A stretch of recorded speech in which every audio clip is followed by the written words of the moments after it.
S9 TV news కి స్వాగతం. October 2 బుధవారం రోజున కాంగ్రెస్ పార్టీ పక్షాన మండల అధ్యక్షులు ఎండి హమీద్ ఆధ్వర్యంలో గంభీర్రావుపేట ఆవరణంలో ఉన్నటువంటి గాంధీ విగ్రహానికి పూలమాలలు వేసి ఘనంగా జయంతి వేడుకలను నిర్వహించుకోవడం జరిగింది. ఈ సందర్భంగా హమీద్ మాట్లాడుతున్నాడు. భారతదేశానికి పీడల వ్యవహరించిన ఆంగ్లేయుల అరాచక పాలనను, దురాగతాలను శాంతియుత పోరాటంలో తరిమికొట్టి దేశ ప్రజలకు స్వాతంత్రాన్ని అందించినట్లుగా వంటి మహనేత బాపూజీ, మోహన్ దాస్ కరమ్చంద్ గాంధీ వారి త్యాగాలను ఎప్పటికీ ఎవరూ మరువలేరని ఈ సందర్భంగా కొనియాడారు. ఈ కార్యక్రమంలో హమీద్తో పాటు social media convener Gauri Shankar, senior నాయకులు రాజ్బీర్, యువ నాయకులు రాజశేఖర్, కోటాలింగం, అక్కపెల్లి బాలయ్య తదితరులు పాల్గొన్నారు.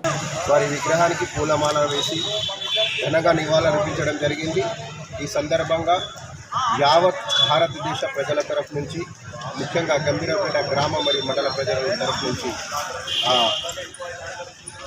మహనీయునికి ఘన నివాళులు అర్పిస్తూ మరి వారు చూపినటువంటి బాటలోనే ఈ సమాజం నేటి వరకు కూడా నడుస్తూ ఉంది. మరి ఈ దేశంలో నాడు వ్యాపార రీత్యా వచ్చినటువంటి తెల్ల దొరలు ఏ విధానంలో అంటే ఈ దేశాన్ని పీడించి ఇక్కడ ఉన్నటువంటి ప్రజలను బానిసలుగా మార్చి ఏ విధానంలో అయితే దేశాన్ని పాలించినటువంటి సందర్భాన్ని చూడడం జరిగింది.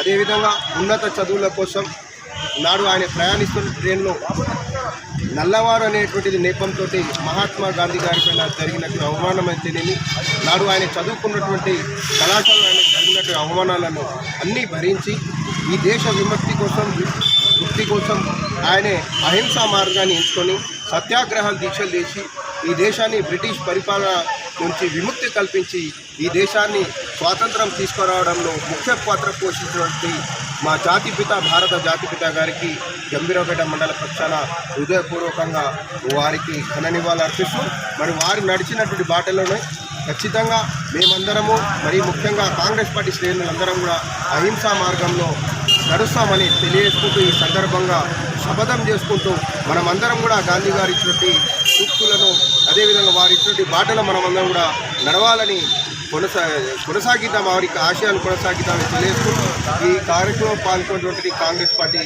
శ్రేణులందరికీ హృదయపూర్వకంగా ధన్యవాదాలు తెలియజేసుకుంటూ జయంతి శుభాకాంక్షలు తెలియజేసుకుంటాం.